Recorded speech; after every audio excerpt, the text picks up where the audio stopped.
Baik, Assalamualaikum Siap. warahmatullahi wabarakatuh. Halo sahabat desa, selamat datang di Waalaikumsalam podcast warahmatullahi wabarakatuh. Ngobdes, ngobrol seputar desa, yang merupakan program baru dari Digides, yaitu ruang diskusi yang membahas isu terkini terkait desa. Di episode pertama kali ini, kita akan membahas topik yang cukup hangat diperbincangkan dan tentunya akan sangat sayang untuk dilewatkan, yakni topiknya yaitu Koperasi Merah Putih, penolong UMKM atau kompetitor. Nah, sahabat desa, melalui kebijakan nasional, pemerintah telah menargetkan pembentukan puluhan ribu koperasi merah putih. Tentunya muncul beragam persepsi publik. Di satu sisi, koperasi dipandang sebagai peluang baru untuk memperkuat UMKM desa ataupun juga membuka akses permodalan.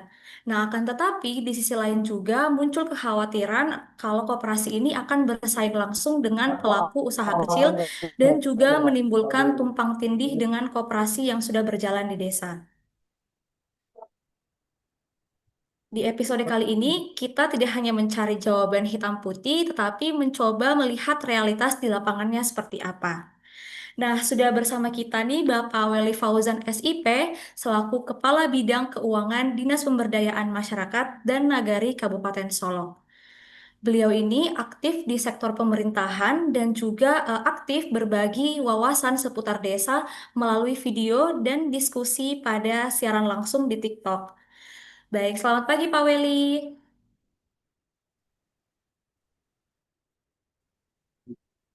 Selamat pagi Pak Weli. Apakah suara saya dapat didengar Pak? Made, salam bergabung dengan kawan-kawan Ngopdes, Ngopi Desa. Ya Pak, gimana kabarnya hari ini Pak?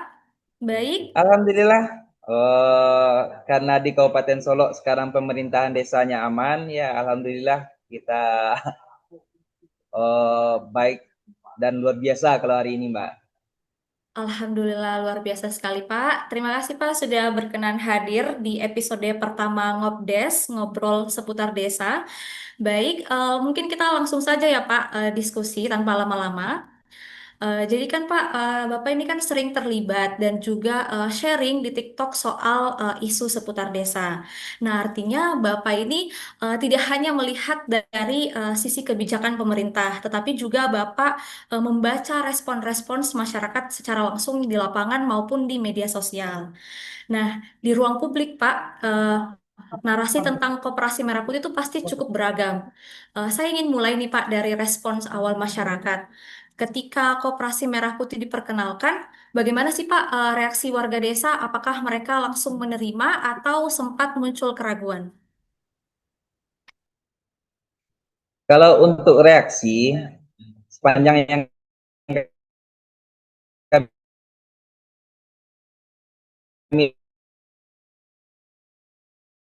ini Mbak ya, ini masyarakat menyambut baik. Bagian besar mas itu yang paling sering masyarakatnya itu terlibat dengan rentenir. Yang pertama, yang kedua, masyarakat kesulitan dalam mendapatkan akses kesehatan. Yang ketiga, masyarakat itu kesulitan untuk mendapatkan permodalan dalam berusahanya. Jadi dengan adanya unit-unit usaha yang diinformasikan melalui kementerian, ini angin segar bagi masyarakat Mbak untuk memulai jenis usaha barunya.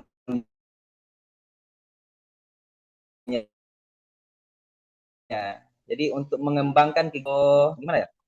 Peluang baru bagi masyarakat untuk bisa berusaha lebih baik lagi, Mbak.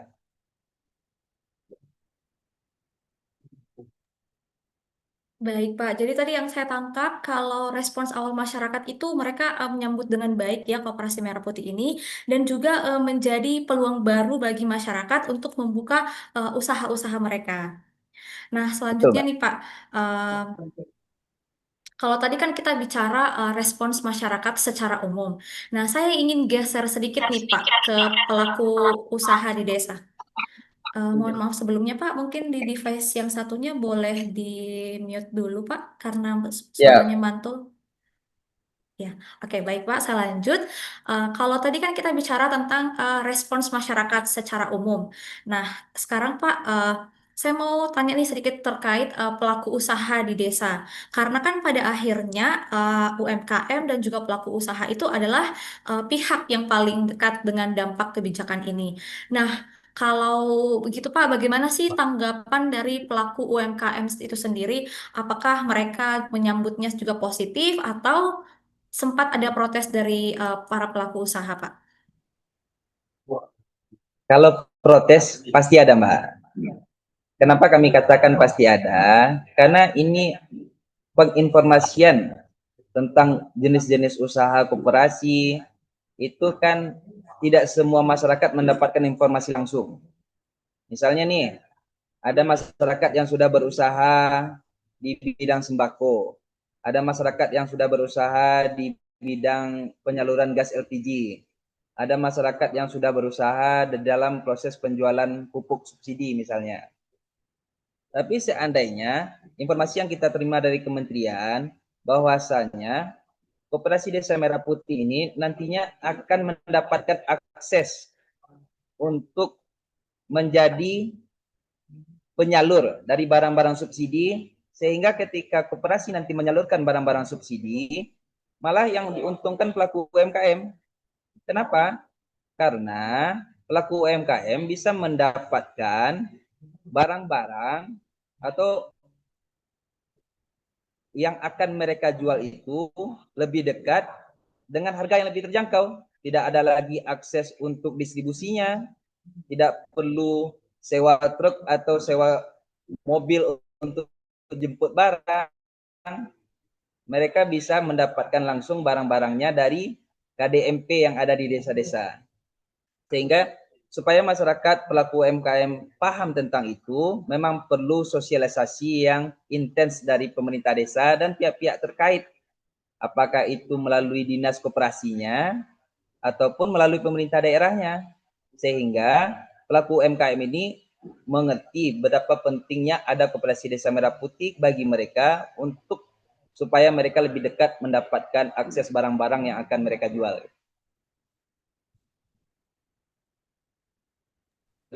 Baik Pak, menarik sekali jawabannya. Jadi tadi saya dapat simpulkan kalau protes itu pasti ada ya Pak dari pelaku UMKM. Namun sebenarnya di sini juga pelaku UMKM itu sangat diuntungkan ya Pak. Iya, karena pelaku UMKM yang biasanya mengambil barang mungkin keluar kota putih dengan harga, karena koperasi desa ini mendapatkan akses langsung ke produsen, kami yakin harga barang yang akan diterima oleh pelaku UMKM lebih rendah daripada penyalur yang sebelumnya mereka beli barang. Oke Pak, menarik sekali. Mungkin juga saya akan tanya Pak, ini terkait kan biasa di desa juga sudah ada koperasi ya Pak. Nah, apakah ada potensi koperasi-koperasi yang ada di desa ini menjadi pesaing langsung bagi koperasi Desa Merah Putih ini Pak? Oh, kalau untuk potensi persaingan, kami rasa ini kecil, Mbak. Karena koperasi-koperasi yang sudah ada saat sekarang itu kan mengelola sesuai dengan kebutuhan anggotanya. Tapi kalau koperasi Desa Merah Putih itu kan mengelola sesuai dengan kebutuhan masyarakat, bukan hanya kebutuhan anggota. Jadi agak berbeda sekarang antara koperasi yang ada, yang sudah ada dengan koperasi Desa Merah Putih ini. Karena koperasi Desa Merah Putih memikirkan seluruh masyarakat, sedangkan koperasi yang ada itu kebanyakan memikirkan bagaimana anggotanya bisa berusaha dengan baik. Jadi agak berbeda sedikit, Mbak.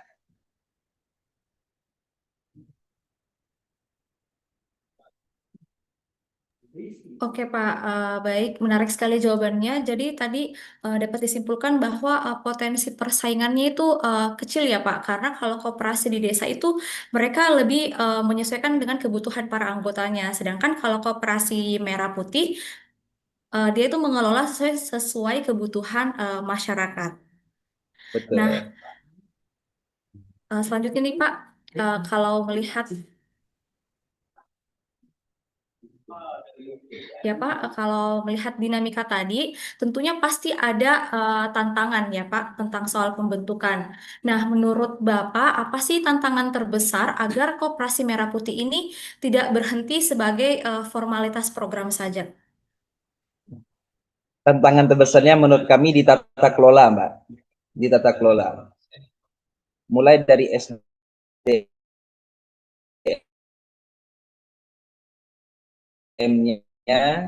jenis usaha yang dalam pencatatan pengelolaan keuangannya. Kebanyakan permasalahan badan usaha yang ada di desa itu tidak berjalan dengan baik karena pemilihan SDM-nya asal tunjuk ketika musyawarah desa. Yang pertama. Yang kedua, agar koperasi ini bisa berjalan dengan baik, yang namanya barang baru di desa ya Mbak ya, namanya barang baru di desa, pelaku atau pengurus koperasi ini memang perlu pelatihan atau peningkatan kapasitas secara berjenjang, mulai dari tingkat desa, tingkat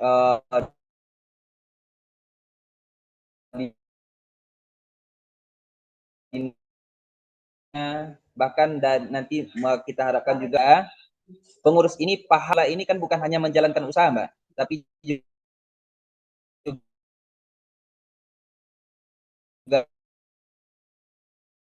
ada di sana pembukuannya. Jadi SDM menurut kami belum operasional koperasi ini berjalan dengan baik. Ketika SDM-nya sudah mengerti bagaimana proses bisnis menjalankan koperasi, kami yakin usaha koperasi ini dapat berjalan dengan baik. Yang kedua, perlu juga pengawasan dari masyarakat. Setiap program pemerintah itu tujuannya bagus, tapi kadang di bawah tidak bisa terlaksana dengan baik karena kurangnya atau minimnya pengawasan dari masyarakat. Sehingga sangat diharapkan masukan-masukan, kritik-kritik dari masyarakat yang membangun perusahaan koperasi di desa yang ada.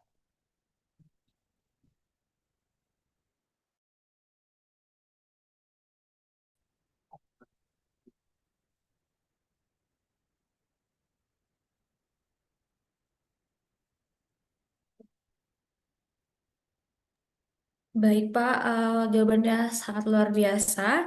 Jadi tadi kalau misalnya kita mau, halo, halo Pak, apakah suara saya terdengar dengan jelas? Bisa, Mbak? Oh Suaranya ya, ya baik Pak. terdengar Jadi dengan tadi jelas, tantangan terbesarnya itu koperasi Mbak. tentunya ada tantangan tata kelola, sumber daya manusia, dan juga bagaimana catatan pengelola keuangannya. Nah, makanya dari hal tersebut sangat dibutuhkan pengawasan dari masyarakat dan sangat dibutuhkan juga masukan maupun saran dan kritik yang membangun dari masyarakat. Baik Pak, selanjutnya.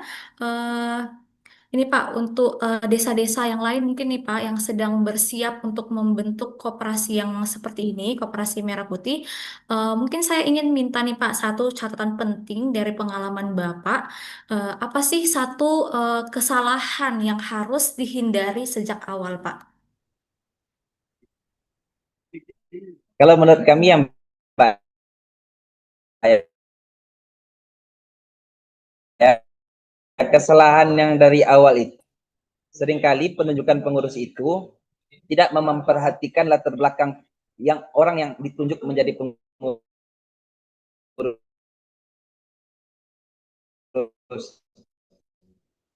sehingga hanya karena dekat dengan pemerintahan desanya, dekat dengan badan permusyawaratan desanya, mereka ditunjuk sebagai pengurus. Yang diharapkan yang menjadi pengurus tersebut benar-benar orang yang memiliki sumber daya, memang orang-orang yang memiliki pengetahuan bagaimana cara berusaha, memang memiliki pola pemikiran wira swasta lah istilahnya Mbak. Jadi tahu bagaimana caranya mengembangkan usaha, mengelola usaha. Tapi kalau orang-orang yang dipilih hanya karena faktor kedekatan, nah ini berisiko. Kedepannya kami yakin Koperasi Desa Merah Putih yang pengurusnya dipilih berdasarkan hanya karena faktor kedekatan, bukan karena kemampuan pribadinya, besar kemungkinan Koperasi Desa Merah Putihnya tidak akan berjalan dengan baik. Tapi kalau pengurusnya dipilih berdasarkan kemampuan, kami yakin besar peluang bagi Koperasi Desa Merah Putihnya untuk maju, dan ketika Koperasi Desa Merah Putihnya maju, besar kesempatan masyarakat untuk bisa meningkatkan taraf hidupnya dengan memanfaatkan unit-unit usaha, dengan memanfaatkan program-program yang dimiliki oleh Koperasi Desa Merah Putih. Baik, Pak. Jadi bisa saya tangkap salah satu kesalahan yang harus dihindari nih di awal pembentukan koperasi yaitu kita harus menunjuk pengurus koperasinya itu dengan yang memiliki latar belakang atau punya kredibilitas. Jadi sehingga nanti setelah koperasinya itu berjalan, maka tidak akan ada lagi kesalahan-kesalahan ya, Pak ya. Karena pengurusnya itu adalah memang pengurus yang betul-betul memiliki kemampuan, pengetahuan, dan juga latar belakang yang sesuai. Oke, baik Pak. Tadi jawabannya cukup menarik ya. Pak. Gimana Pak? Halo Pak, boleh saya lanjut? Betul. Ya Pak, jadi Siap. jawaban ya siapa Suara Pak? Mbak terdengar dengan jelas. Iya Pak ya.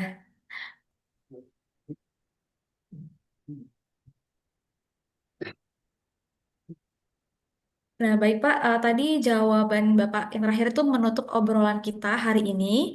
Nah, jadi dari perbincangan kita di siang hari ini, kita bisa melihat bahwa koperasi ini bukan cuma sekedar program dari pemerintah, tetapi juga sebagai ruang yang bisa menjadikan peluang sekaligus juga tantangan bagi desa dan juga pelaku UMKM. Nah, dapat saya simpulkan tadi, Bapak menjelaskan bahwa eh, koperasi ini itu berpotensi untuk membantu akses modal dan juga memperkuat usaha-usaha lokal yang ada di desa. Nah, salah satu nih yang paling di-highlight tantangannya tersendiri dari koperasi ini itu bagaimana tata kelola dan sumber daya manusia serta jenis usaha dari koperasi itu. Dan yang bisa saya highlight juga, Pak, kesalahan yang perlu dihindari nih di awal yaitu dengan memilih atau menunjuk pengurus yang memiliki kredibilitas. Oke, baik Pak, mungkin itu kesimpulan dari obrolan kita hari ini. Semoga obrolan hari ini bisa menjawab berbagai pertanyaan yang muncul di tengah masyarakat desa. Dan pada akhirnya semuanya itu akan kembali pada bagaimana koperasi itu dikelola dan seberapa kuat partisipasi dan juga masukan dari masyarakat dan juga bagaimana kolaborasi itu dibangun secara sehat. Baik Pak, terima kasih saya ucapkan kepada Bapak Weli Fauzan SIP sudah mau sharing ya, sharing pada hari ini, sudah berbagi insight dan pengalaman juga. Dan untuk para pendengar, sahabat desa, semoga diskusi ini memberikan perspektif baru serta menjadi bahan pertimbangan sebelum mengambil langkah di desanya masing-masing. Oke, saya Madedia selaku host pamit undur diri. Sampai jumpa di episode Ngobdes selanjutnya.